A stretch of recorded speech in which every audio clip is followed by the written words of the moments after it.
Service Podcast.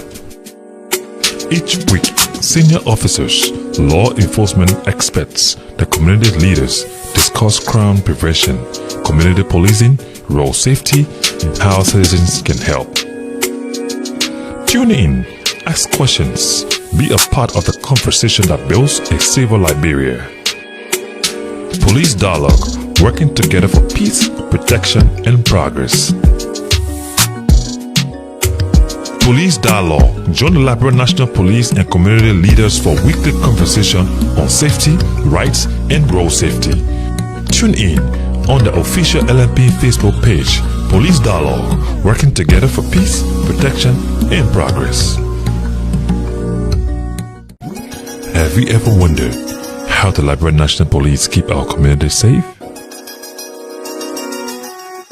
Want to know your rights and the role you play? Introducing Police Dialogue, an interactive public service podcast. Each week, senior officers, law enforcement experts, the community leaders discuss crime prevention, community policing, road safety, and how citizens can help. Tune in, ask questions, be a part of the conversation that builds a safer Liberia. Police Dialogue, working together for peace, protection, and progress. And how citizens can help. Tune in, ask questions, be a part of the conversation that builds a safer Liberia. Police Dialogue, working together for peace, protection, and progress. Police Dialogue, join the Liberia National Police and community leaders for weekly conversation on safety, rights, and road safety. Tune in on the official LNP Facebook page, Police Dialogue, working together for peace, protection, and progress. Have you ever wondered how the Liberia National Police keep our community safe? Want to know your rights and the role you play? Introducing Police Dialogue, an interactive public service podcast. Each week, senior officers, law enforcement experts, the community leaders discuss crime prevention, community policing, road safety, and how citizens can help. Tune in, ask questions, be a part of the conversation that builds a safer Liberia. Police Dialogue, working together for peace, protection, and progress. Police Dialogue, join the Liberia National Police and community leaders for weekly conversation on safety, rights, and road safety. Tune in on the official LNP Facebook page, Police Dialogue, working together for peace, protection, and progress. Have you ever wondered how the Liberia National Police keep our community safe? Want to know your rights and the role you play? Introducing Police Dialogue, an interactive public service podcast. Each week, senior officers, law enforcement experts, the community leaders discuss crime prevention, community policing, road safety, and how citizens can help. Tune in, ask questions, be a part of the conversation that builds a safer Liberia. Police Dialogue, working together for peace, protection, and progress. Police Dialogue, join the Liberia National Police and community leaders for weekly conversation on safety, rights, and road safety. Tune in on the official LNP Facebook page, Police Dialogue, working together for peace, protection, and progress. Have you ever wondered how the Liberia National Police keep our community safe? Want to know your rights and the role you play? Introducing Police Dialogue, an interactive public service podcast. Each week. A pleasant good evening from Monrovia and welcome to your most police informative social media show, the Police Dialogue. And today we're going to discuss private security contribution to national security. And to discuss this all-important topic, I have as my special studio guest the coordinator of the Criminal Justice College at the AME Zion University. Jabo Ure is here, and we're going to discuss this all-important topic. We want to know what are the contributions of private security to national security. Are they actually contributing? Are they actually helping to fight the crime? Are they actually helping to protect installations that national security cannot cover? So Jabo is here with me in the studio, and he well versed in criminal justice. In fact, like I said, he is the coordinator of the Criminal Justice College there at the AME Zion University. Jabo, welcome. Okay, Mr. Sam Collins, thank you for the opportunity. And then to the audience, my name is Jabo G. Reddy II, and I'm the coordinator of the Criminal Justice College at the AME Zion University. Now, I want you to tell our viewers who is Jabo Ure. Basically, Jabo Ure is a criminal justice practitioner. I have worked in almost all of the sectors in criminal justice, including police. I used to be a former police officer. Just be a bit audible. I used to be a former police officer. I also worked with the Honorable Supreme Court of Liberia as a bailiff, from bailiff probation officer. Currently I work for the Liberia National Commission on Arms, where I am the technical officer in the technical department. Besides that, I am an instructor at the AME Zion University, instructing criminal justice. I have been around the profession for many years. I grew up in the field, and I think I spent most bulk of my time in the classroom. So, but then besides that, I got some extra things that I like to do. I always believe in molding the minds of young people. I have molded the minds of other people. Today, some of them are in prominent positions. And then I think that is my own way of contributing to the society. But above all, I love to be in the classroom. And you're also a law school student. Yes, sir. Thank you. Okay. The Police Dialogue here on every Tuesday and Thursday, and this is the last edition for this week. Sam Collins is my name, and we'll go directly into our program. Why is private security important to this security landscape? Okay, the first thing, in an attempt to understand the importance of private security, let's first hit the history. Because anything you want to understand, it's better that you hit the history. Meaning you go deep to know exactly where it all started and how it began. Yeah. The issue about private security came as a result of Frank Pledge. Yeah. There were times in London. At that time, society had nothing called law enforcement, criminal justice. But then the city of London, it was lawless. So they needed people to protect London. And in an attempt to protect London, then Frank Pledge developed the concept of the first detective force. Today, at the end of the police, you will find in the police there are detectives in the police. Okay. Now, not a history of every profession you choose. Before Frank Pledge, he introduced the concept of detective because there were people committing offenses in the city of London and going as far as the outskirts. So the issue were how to get those people back. And then Frank Pledge took the idea. So he introduced the first detective force known as the Frank Pledge Detective Force.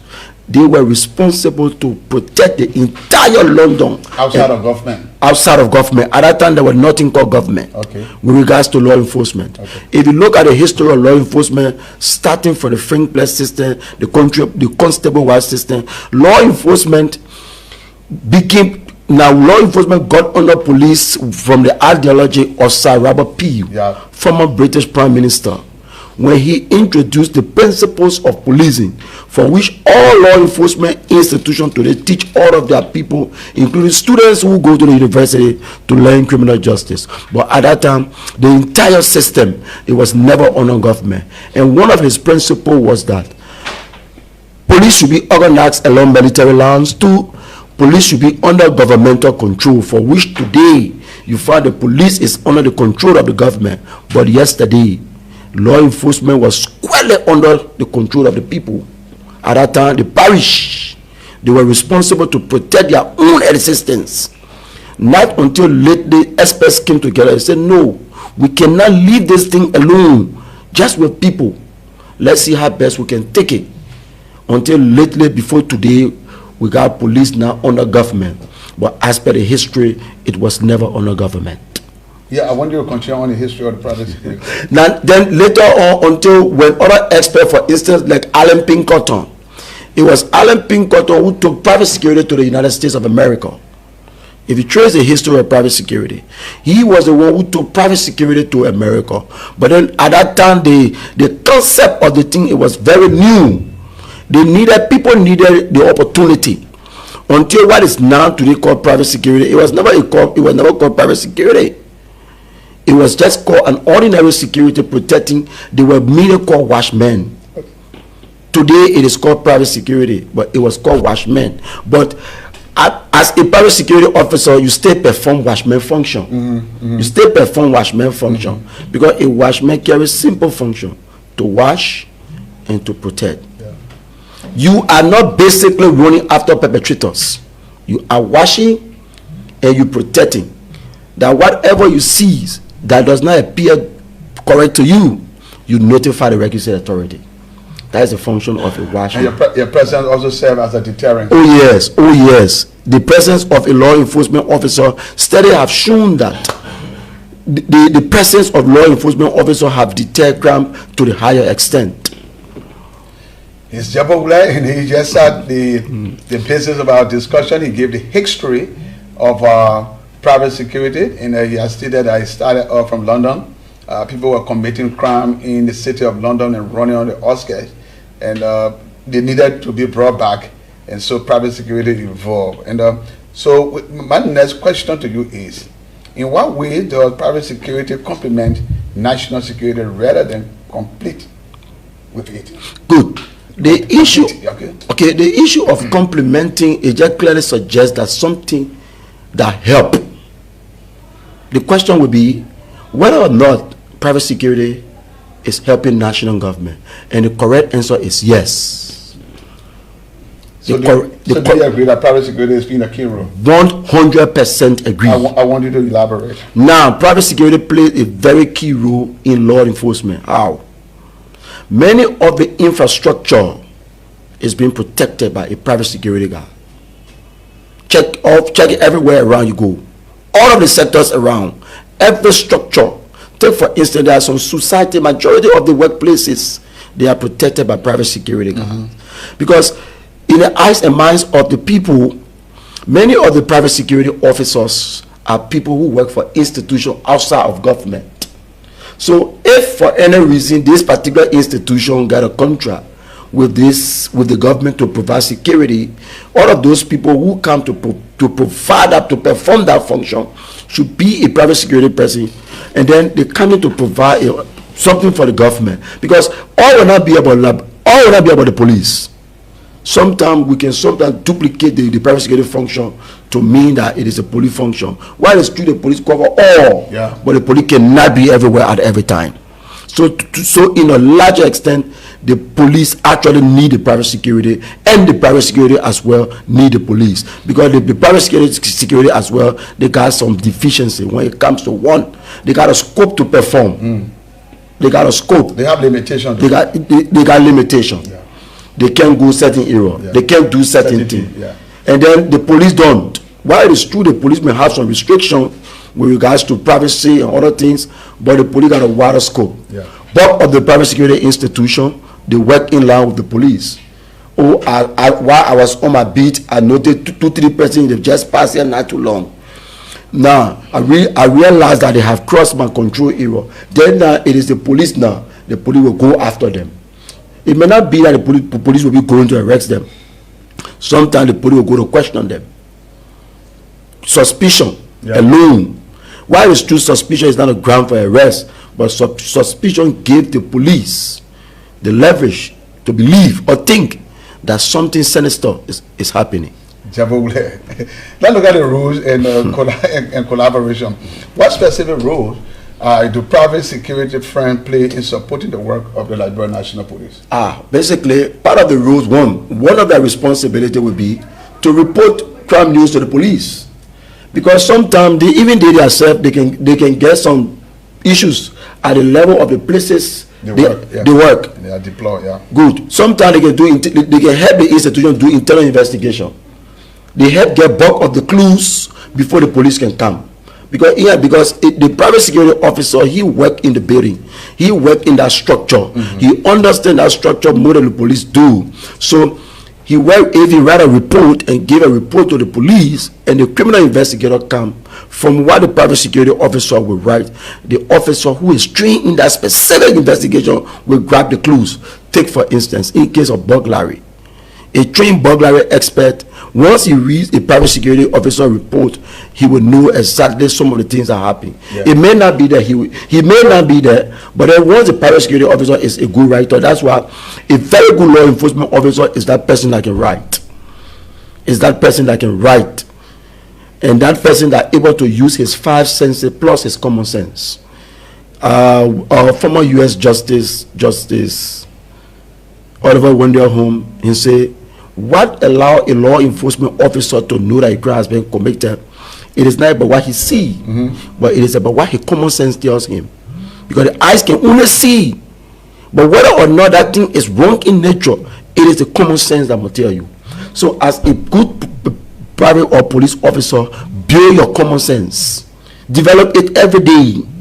Once you're able to develop your common sense every day, you can be a very good private security officer. Let's look at the aspect of information sharing, which is very key in law enforcement, especially looking at the relationship between the private security and that of national security. How does information sharing help to improve crime prevention? The first thing, let's make it clear here. Sir Robert P., in one of his theories, he said the sharing and the publication of crime news is essential to law enforcement. What makes it so essential? It is essential because it puts everybody at a position to know the current state of the country when it comes to crime problem. Because the issue about bringing crime news to the people, there are people who are clubbed with the authority, as reported under the Uniform Crime Report that was postulated, that was developed by the former director of the FBI, J. Edgar Hoover. He said the essence of the crime news is to inform the people as to, one, whenever a person gets crime news about the place and where to go, what to do, because the crime news will put it in a position to know. So the issue about sharing information between the private security officer, the private security institution, and the Liberian National Police is a very good thing. It should not be overlooked, because all of the private security officers are people who live in the community. Yeah. They do have their families in the community. Sure. So many of these people are people who, and sometimes the family can call and say, oh, there is this situation, how can we go about doing them? So people look up to them. So the issue about sharing information in law enforcement is one of the things that Sarapi stressed on. You see, the sharing of crime news is essential in law enforcement, because once the news can be shared, for instance, the police were on a beat and they passed through this hotel, and the private security officer just told them, say, oh, while we were here, we noticed 3 guys just came and they stood across the road, but they go this way. Now, as the guys leave the jurisdiction of the private security officer, then the police go after them. It means that officer have already shared the news. Information. Because once you share the news, it saves the society. This is the Police Dialogue, and we are looking at private security contribution to national security. And we have the coordinator of the Criminal Justice College at the AME Zion University, Jebo Uled. He has set the basis for this all-important discussion, talking about the history of private security, why it is important to share information. He also spoke about the complementary role that private security play in helping national security. He talks about their own private security own role in helping to prevent crimes before it occurs. Now we are going to share the numbers. Suggests that proactive method is the best method in law enforcement. Certainly. Take for instance, if you were to go to the bank, the very first thing you will see the private security officer posted. So the first thing that comes to your mind, the guys are already posted. Wherever you go, private security officers are always posted. That's why the job is called a posted job. The job is a posted job. You will sometimes do some short patrols, but majority of the job will be to be posted. And when you are posted, it gives you the eyes to see. Yeah. And sometimes when you're taking a short patrol, it gives you your eyes to stretch beyond. So, in the issue about crime prevention, the essence of prevention is to make the commission of crime either hard or difficult. If you cannot make the commission of a crime difficult, then you cannot prevent crime. Now, with the presence of private security officers to all of the institutions, it clearly made the commission of a crime harder. The first thing now, the man who wants to who think that he or she wants to commit an offense, he first think about how whether or not the private security officer is keeping eyes on him. One, it's possible that the officer may not be keeping eyes on him, but the fact that says he sees the officer posted, he tells himself that is one of the rationale. Now let me just share this with you before I conclude. Before I continue. Do you know why the police siren is always blew around? The reason is because, according to Sarawak PU, when the siren is blown, the man who far away, who wants to commit or who is committing, the fact that say he hear the siren sound, he think that siren is coming to him. Yeah. But basically, they're not coming to him. The police may be going a different place. But now in our society, many people will say, why should the police be blowing a siren? You now understand this thing. To prevent crime, there is no one technique, but there are methods. If the police siren will blow from here and the sound can reach as far as the Capitol building, it's possible that somebody around the Capitol building wants to commit. They will pause. He will pause. That's what they call restraint crime, according to Sarawak PU. He said, and like that, the fact that said that man will hear the siren and pause, things may likely happen. Other than that private security officer that went on the side, maybe he took a late short beat. Yeah. The guy was observing him while going. Yeah. While going, he want to come, but the fact that saying hear the siren sound, he will decide to wait. Yeah. The time he will take to wait, it's possible that private security officer will be coming back. Come back to the post. So the essence of using the siren most time is just that we just need to make our people to understand these things are necessary for the society. Like not too long I was passing, why would the police just be blowing siren? I said no, Imamazi Eya. Why you don't understand? You don't know. These things are simple. They blow the siren because it is not for you. Now, what is crime prevention? Once the siren is blown, those who far away say, policeman coming. The police he may not be coming to you. The police may be going elsewhere. But the fact that say you hear that siren, you tell yourself. So in that period, if the private security take, for instance, he took a short beat, maybe from here around the building, before then he come back and cover all his space. So before you think about committing again, at that time again, something else happened. Police dialogue, and we have been joined by Jacob Swa. He's following the show. Daddy Yamford is also following the show. Joa Love Boblet is following the show from India. Fago Fire Fetrick is following the show. So many people have joined the show. We also have Jonah De Akwe is also watching. And also, as we are watching the show and you have questions, just put forward your question within the comment section. We want to read it for our guests to provide you the answer. This is the police dialogue. And today we're discussing private security and their own contribution to national security. That go to crime prevention and community safety. What role do private security officers play in early detection and reporting of suspicious activities? Thank you. What is early detection? And what is reporting suspicious activities? One, reporting suspicious activity not necessarily mean that the private security is reporting that a crime has been committed or is being. No, he reporting the activity. It is not the crime. He reporting. That's what they call proactive. If you report the crime, then it means you lost the concept of a proactive policing. Then a reactive, because the act has been committed. Yeah. So suspicion, private security officer reporting suspicious activities. That proactive method. One, what are some of the suspicious activities? The private security officers were sitting, maybe they decided to take a short break, and then they notice from far away a sound is coming from there, but then that sound does not appear favorable. One, out from the sound they hear a lady crying. They beating me, they beating me, they beating me.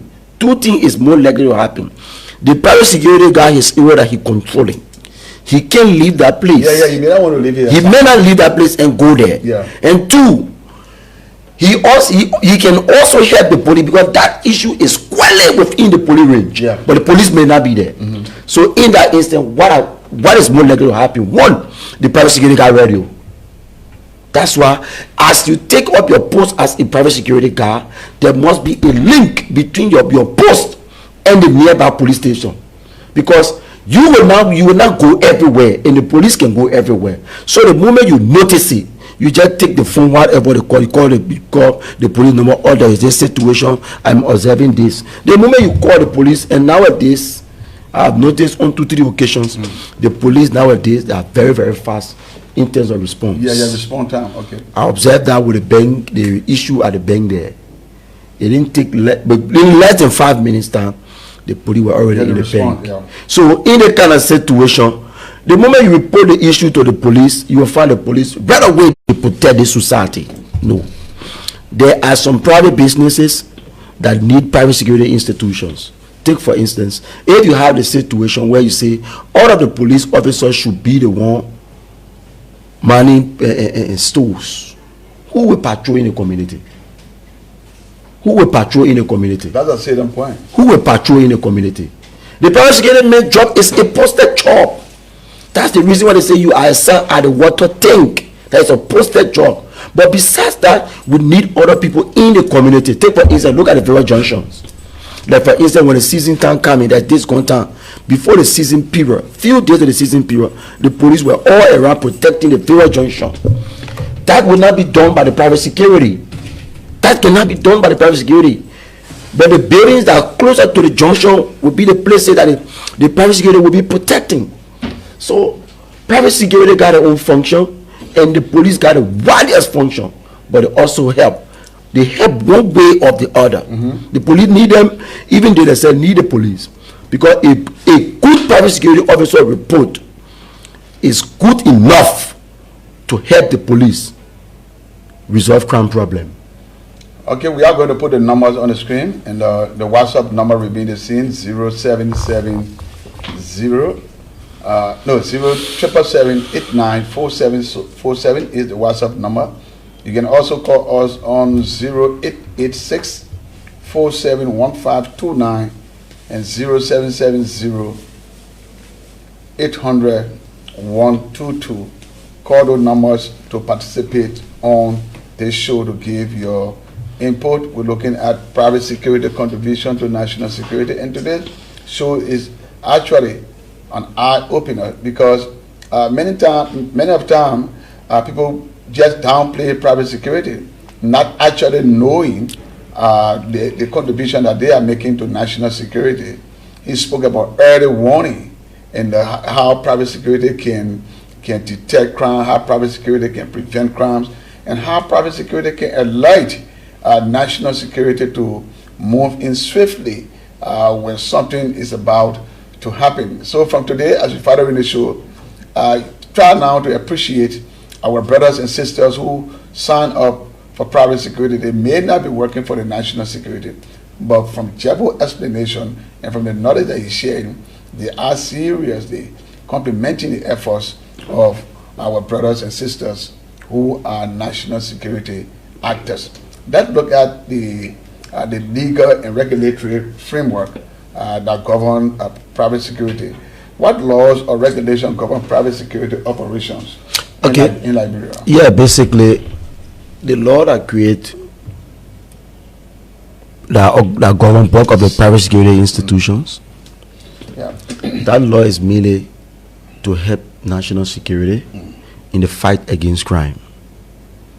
Now, in the fight against crime, in all society with all honesty, that is one of the key laws. Because studies have shown that society with armed people and institution to fight against crime, that society will almost lead to nowhere. So in an attempt not to lead to nowhere. Let's take this call from Jacob. He's following the show. Jacob Swag, welcome to the Police Dialogue. Yes, sir. Good afternoon. How are you? How about? We have Jebo, your comrade in the studio, and he's talking about private security contribution to national security. What is their own input? Yes, my own input is that I remember prior to the war, the private security things were very, very popular. And unlike today, private security needed to move. Unlike few other private security that are very, very happy in the police. Private security is not just about marching myself, but they are there to aid the police because they are cases sometimes they handle and they turn over to the police. They even aid the police in collecting evidence. So I'm urging that Jebo said, my colleague said, it's about being proactive. I agree with him, and I hope that those who are in charge of private security in Liberia will be able to make their organization or their security firm proactive and helping the state, not just their institutions, but be able to work nationally, not just for their individual help. With national security to make their work smooth. Thank you. Thank you so much. Let's take another caller. Hello, caller. Your name and where you calling from? Yeah, good afternoon, Chief. My name is Frederick Firefoko, and I precisely call you from Cloudwater, the answer to brother. Oh, thank you. What is your question? Chief, let me say kudos to your studio guest, Mr. Jabo. No, Mr. Jabo taught me criminal justice in Zion. I know his capability. He's a good lecturer. I also want to appreciate you for the show, for updating the public every day as related to the running of the police. Chief, I want to know whether as a private security officer has the right to carry on an arrest while on duty. A private security officer carry on an arrest while he is on duty, because I can already hear some of them saying that I'm only assigned here to protect this acting, not to add the police officer. So I really want to know. Jabo? You listen to him. He want to know whether private security has the mandate or the authority to effect an arrest. Okay, thank you for the question. The first thing, the arrest law in Liberia is protected by the Criminal Procedure Law of Liberia, Chapter 10. Now, Chapter 10 of the Criminal Procedure Law talk about arrest, summons, and notice to appear. Now, but squarely, the question is on arrest. Let's define arrest first. An arrest is the taking of the person into custody in order that he or she may be forthcoming to answer for the commission of an offense set forth therein. So one, the question is whether or not a private security officer can make an arrest. And the correct answer is yes, but he must meet two grounds. Yeah, explain the two grounds. One, the offense must be committed in his presence. The offense must be committed in his presence. Two, the perpetrator should be in flight after the commission of the offense. Anything outside of the two grounds a private security officer cannot make arrests. So a private security who is on assignment and a guy who is beating his wife and the wife is screaming for help, can that private security, you are saying that private security cannot move him? Now, I said the arrest law of this country is protected. You find it in the Criminal Procedure Law, Chapter 10.1.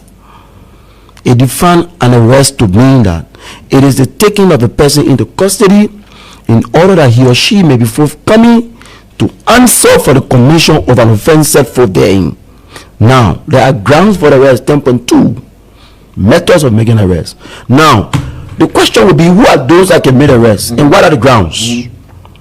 1, for a private security officer to make an arrest, 1, the offense must be committed in the private security officer presence. Okay. And how can so the next question would be, how can an offense be committed in the private security officer presence? One of the U.S. Justice Stewart Portal, he said an offense is committed in the presence of the officers if the officer from his 5 senses. That thing is caught up. Good evening. Yeah, good evening. I guess you're following the police dialogue and we're discussing private security contribution to national security with Jebo, led from the AME Zion University, the coordinator for criminal justice here. What's your own contribution? So yeah, it is a very good discussion and gradually follow the conversation. I think it is wonderful. And having all of conversation like that, it will also make us to get a duty as to our responsibility and also the private security responsibility. So coming on the platform, in many instances, especially in Liberia, sometimes our citizens are confused as per the working of the police and also the private security. So with the clear explanation, I think they also know what the private security can do and what also the state security, more especially the Liberia National Police, they also do. So I want to say thank you. I think these conversations is better, but the only thing, my own recommendation is that we should extend the platform to the Leeward County in that the information can not only be disseminated in Monrovia or in Mosorado County, because the private security not only in Mosorado or in Monrovia, in the rural part, the private security that also operate in the county, so that our people in the rural part will be also part of the conversations, and then they can also provide their input. So thank you, and I sincerely appreciate your continued effort toward the Liberia National Police. I mean, this is what we call innovation. Because when the public is aware about our working, and we will not be overburdened, because the people are the one who know, who live in the community, that why we say there people come across this are the one, when we have the information, and the information is disseminated to them, we also make our relationship cordial with them, and we can easily work together as a better country. So thank you. It is a pleasure taking your call at this hour. Thank you so much. Thank you so much, Lami. Yeah. Okay. I was saying, yes, the private security can make an arrest, but they must meet 2 grounds. Any of the 2 grounds, where is this? 1, the offense must be committed in the presence of the private security officer. Okay. So what is it if they say offense committed in the officer's presence? I was saying Justice Stewart Porter in one of his opinions said an offense is committed in the presence of the officer if using the 5 senses. 1, why if the private security officer stands on his beat and look to the property he protecting and see another man jumping through the window, he already jumped in. Can the private security go there and arrest him? Yes. His eyes automatically place him on the crime scene. Okay. Your eyes can place you on the crime scene. It is called the in-presence requirement in criminal justice. If they say in-presence requirement, it means the officer acting during the time of the commission of the crime. Let me take the other call on WhatsApp and hear what this caller have to say. Good afternoon. Hello and welcome to the Police Dialogue. Yeah, thank you ever so much. My name is Morris Cannon, and I join you from Jamaica. Morris, go ahead. Yeah, thank you so much for the topic on the discussion, and I want to appreciate the police spokesperson and also our big brother there in studio. And I want to appreciate every one of you guys for bringing the kind of information to the Liberian people. Mm. Yeah, so I want to ask a question because we were having a debate on something here, and I want you to please clarify for us. The debate was like, can the Liberia National Police arrest an AFL personnel? The person commit a crime in the presence of the Liberia National Police? And that was the question, and I really want you to clarify it for us. I beg you. Okay, keep following the show. We'll provide answer to that question at the end of the show. We don't want to confuse our followers right now. Mm-hmm. Great. Thank you. Thank you. Yeah. Thank you. So the offense is committed in the officer's presence if from the 5 senses, 1, the private security officer see the person committing a crime. Yeah. 2, he hear somebody screaming in a nearby room. He killed me. Should the private security officer go there and make an arrest? Yes. The sound automatically place him on the crime scenes under the in-presence doctrine in law enforcement. There is a doctrine in criminal justice called the in-presence doctrine. That doctrine under the 5 senses, according to Stewart Porter, he say it automatically places you on the crime scene. For instance, you were walking as a private security officer while you were on your beat. You noticed from one of the rooms that you're taking care of, you inhale opium scent coming from there. Can you move in to make an arrest? The present opium is prohibited under the law, so you can make an arrest. You know, all of the crime will not be by eyes, using the 5 senses. Now, the second way that a private security officer can make an arrest, again, they say when the offense is not committed in his presence, but the perpetrator is in flight. Why if you committed the offense and you were running towards my beat? I, as a private security officer, can I arrest you? The correct answer is yes. Okay, great. I think you have done well with that question. How helpful is private security to community policing? Oh, yes. The first thing, community policing is one of the policing that I think we need to actually improve. I think now, if you look at private security and the road to community policing, you will understand that majority of the places that the private security protecting, they are almost far away from the community. I'm talking about where more people dwell. Yeah. Take for instance, look at the stores. Private security officer mainly protect the stores, and the stores are in the face of the street. Yeah. They are in the face of the street. So private security function with we're looking at a relationship to the community. They got less relationship as compared to the police, because they can't really move in the community. Bulk of the thing is at the new road. Yeah, they're not moving. They're not moving. Yeah. In as much as they contribute something, but that is one of the weaknesses. They don't move in the community except when it need be. Except when it need be. The first thing, they are examining comparing to go. So right after your 8 hours, you pack your bag And you go. and you turn your shift over. It can be police officer, Oh. but I know when I was in the police, there was a day, one day I was working, there was an issue when the call RSS. While I was going, RSS called me, say, Jabu, despite your time being off, authority just called me. You know Jirikana? Yeah. You say, Jabu, there's this situation, you gotta go there. I said, but since I well, I say, my man, as far as I'm concerned, they call me, I call you, I'm done. Yeah, I got all of that case, I brought it back to the office. National security, your job not end.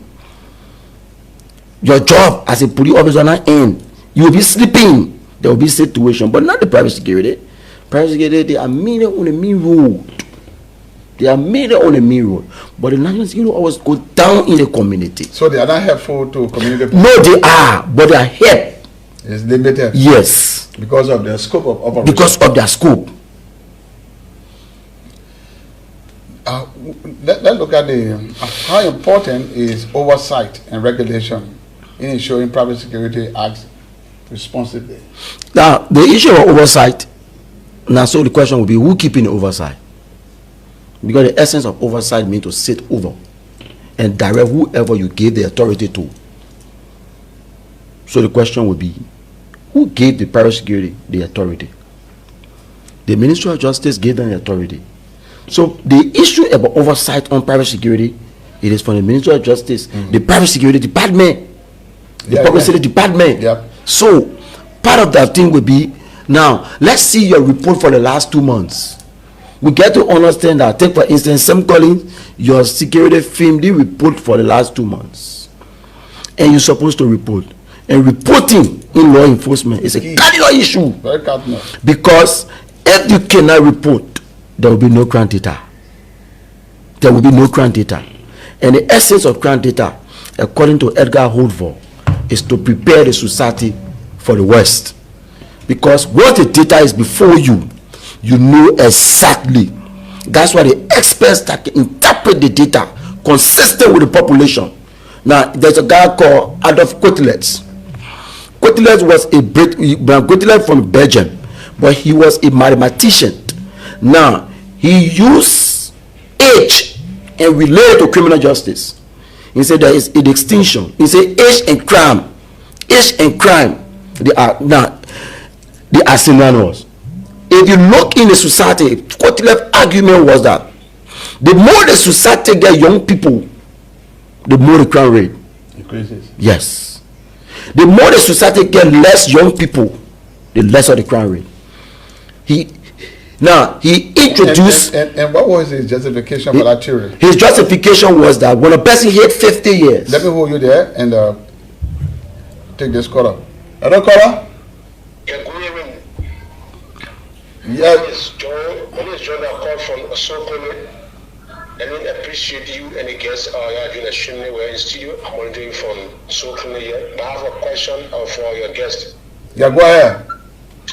So I want to know what level of training is required for private security personnel, and how important is professionalism in the field? Thank you so much. And that's a very key question. Yeah.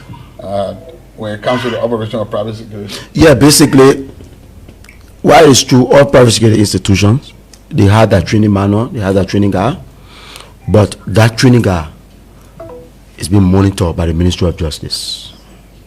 Because as the police officers are trained, so the private security.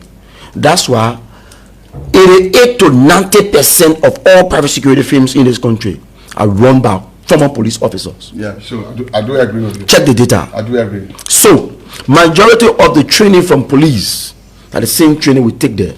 But then we take it a little bit differently. But they should be training at the academy, because the academy has responsibility also to train private security. Fair. Although it is a pay for initiative, and because of maybe the pay or the monetary value attached to it, somebody can just call you and put a private security uniform on you. How you?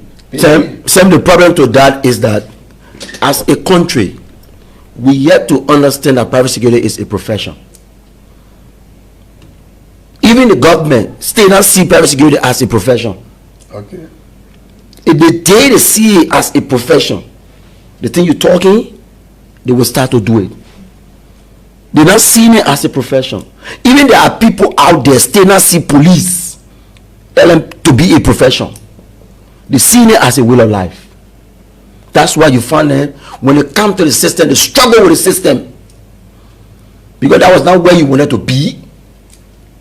Yeah. When you see the people who got passion for what they wanted to do, you can't tell them what to do. You will only guide them, but you can't tell them. Clifford Shaw said it. Harry McKay said it. Book of Go to the United States of America. Book of the best police officer, August Vollmer, when he took over California, He transformed law enforcement. Not many people were seeing it as a profession. James Q. Wazing. These guys are calling, they are in history. When you talk about community policing, you can never leave Q. Wazing out. He introduced the concept of the broken window. What was it? There's a concept in law enforcement. And that concept mainly starts with private security. Thank you so much. Let's see whether we can get some comments from our people following, the viewers following the show. Let's get their views. And let also understand what are they saying, and so that our guests can be able to answer some of the concerns that they have. And I hope our production team is working to back those comments and to compile those comments and have it on the screen. See Morris Cannon. I am watching from Central Jamaica Row in the Electoral Center. Thanks for the topic under discussion, but please make the clarification for us. Okay, yeah, like I told you, we'll make that clarification at the end of the show. Let's get the next comment. Prince Richie, I'm watching from my Partnersville resident. Thank you, Prince. Kwekwe Widow, I'm watching from Palm County. Thank you so much. How is Palm County, Kwekwe? At least. Yeah.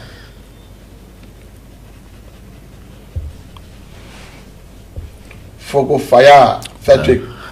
Jabogre, good to hear from you, man. Okay.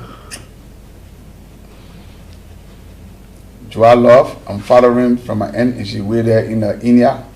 She's following. She left to do some international training. Cheka Swa is watching. Thank you, Cheka. Daddy Yanfor, I'm watching you from Partnersville Estate. How is Partnersville Estate? A long time. Hey.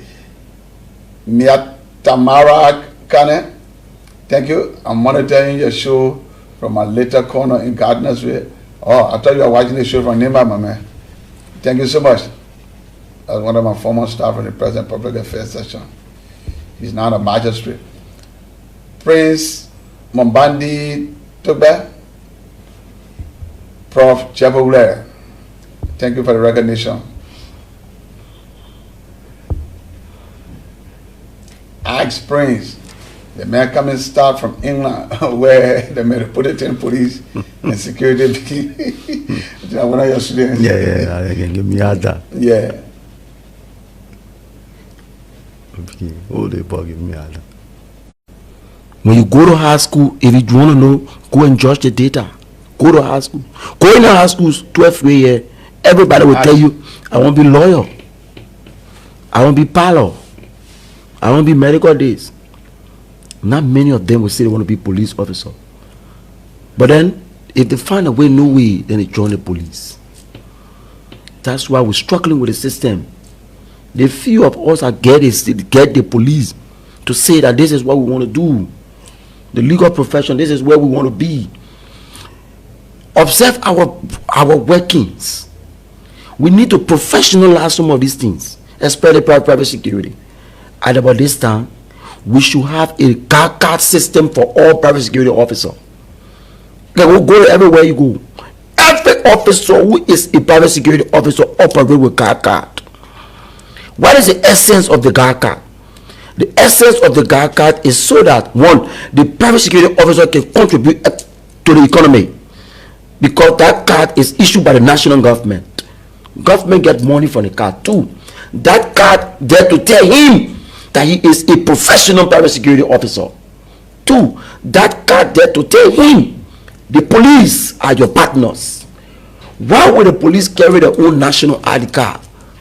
To signify them. The private security officer should get his guard card on his uniform. So like that you will know how many private security officers you get, because consistent with the amount of cards you issue. So when the police come there and they doing inspection, they only want to look at the man's guard card. On the guard card, his name is there. All is particular. All on the guard card. Yeah. You can Google the private security guard card and see what is there. The whole thing will calm down. We can't be running investigating to me now. Anybody that can do the job. No. Let's make the thing, let's professionalize the thing so that somebody can see private security as a profession, either to start before moving to national security, or that when you serve national security and then you may get, then you cut down to private security. But it should not mean that you go in there because you want to go there. You go in there to go and perform. You go in there to contribute. So I think we need a GACA system for private security officers. That GACA system will bring all of the private security officers in the country under one umbrella. Then you will know how to automatically. The first thing the man will tell you, say, though I am a private security officer, I got a national GACA card now. You feel proud. You feel proud. So that when flag days and other days coming to private security institution too can go to the flag day program as well.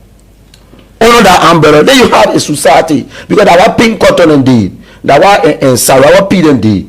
The whole thing about policing, there was nothing called police, all started from private security. They professionalize the thing.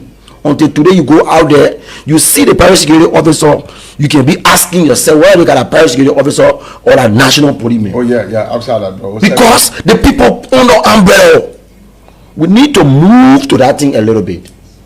We need to shape the dynamics. And thank God, at least the IG is one of those persons where, you know. I want to agree with you, because I had an experience when I went to China, and I was taking at a venue almost 1 million person. So I was thinking how they're going to control the crowd. And I saw people like police officer. Then I asked my tour guide, are these police officers? You know, it's a private company taking care of the crowd here. And they were well dressed, well presentable. And I saw in so many countries I've traveled to, and like football games. We should not be overstretching the police to take care of crowd control at the SKD or the ATS. Look at that. Or even other church parade and all those stuff. No. We think those responsibilities should be given to private security. Let me just read this last comment. Thanks for the show. Is it in the scope of a private security officer to help direct traffic when it is jammed? Traffic at the beat. You want to just throw light in the beat? Yeah, basically I think I want to throw light. Is it within the scope? Yeah, basically the question whether in the scope, take for instance, there are private security officer who are assigned to the supermarket. Okay, the distance between the supermarket and the road. Yeah. You getting me? It is almost within the scope. Now, the issue of scope becomes a problem if in your function, and either one, you don't know what to do. Two, you cross your bounds. That's what they call scope. So why if you got a private security officer where you get 2-3 cars coming from within the fence? Yeah. Should the private security officer come out and at least slow the traffic for once? Yes. These are basic things that we all learn from the academy. But all of the private security officers are trained by other active or former police officers. And these are training that we all learn. Now, when I was at the academy, though I'm not a traffic officer, but I was taught so many traffic and science and other things. For instance, Jiba. I think you know Jiba. Jiba is one of those persons at the academy that he taught me. While it's true, I'm not a traffic officer, but there are some things about the traffic that I know. Okay, our duty, the LP duty manual say you must learn general policing. In a general policing, you will do a basic about traffic. So if you see the private security officer doing it, yes, but he should not cross his bound. Thank you so much, and let me just throw light on a concern or the question one of the viewers put forth, whether the police have the right to arrest a personnel of the armed forces of Liberia.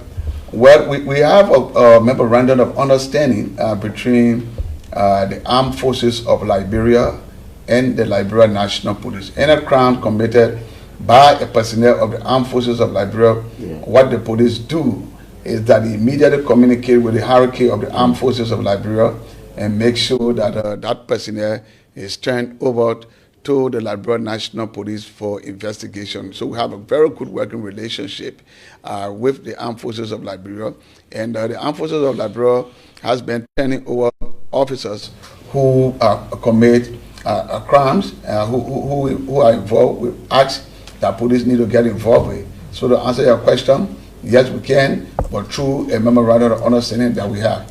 Thank you so much. Thanks to all of those who sent for their comments. Thanks to our technician who are behind the camera to bring us live. Thanks to everybody. My name is Sam Collins. Bye-bye. Catch you on Tuesday of next week. Thanks again to Jebo. Yeah, Mr. Collins. Thank you for the opportunity. Let me message while talking. Senior officers, law enforcement experts, the community leaders discuss crime prevention, community policing, road safety, and how citizens can help. Tune in, ask questions, be a part of the conversation that builds a safer Liberia. Police Dialogue, working together for peace, protection, and progress. Police Dialogue, join the Liberia National Police and community leaders for weekly conversation on safety, rights, and road safety.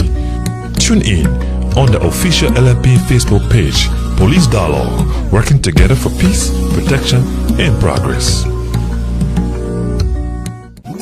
Have you ever wondered how the Liberia National Police keep our community safe? Want to know your rights and the role you play? Introducing Police Dialogue, an interactive public service podcast. Each week, senior officers, law enforcement experts, the community leaders discuss crime prevention, community policing, road safety, and how citizens can help. Tune in, ask questions, be a part of the conversation that builds a safer Liberia. Police Dialogue, working together for peace, protection, and progress. Police Dialogue, join the Liberia National Police and community leaders for weekly conversation on safety, rights, and road safety. Tune in on the official LNP Facebook page, Police Dialogue, working together for peace, protection, and progress. Have you ever wondered how the Liberia National Police keep our community safe? Want to know your rights and the role you play? Introducing Police Dialogue, an interactive public service podcast. Each week, senior officers, law enforcement experts, the community leaders discuss crime prevention, community policing, road safety, and how citizens can help. Tune in, ask questions, be a part of the conversation that builds a safer Liberia. Police Dialogue, working together for peace, protection, and progress. Police Dialogue, join the Liberia National Police and community leaders for weekly conversation on safety, rights, and road safety. Tune in on the official LNP Facebook page, Police Dialogue, working together for peace, protection, and progress. Have you ever wondered how the Liberia National Police keep our community safe? Want to know your rights and the role you play? Introducing Police Dialogue, an interactive public service podcast. Each week, senior officers,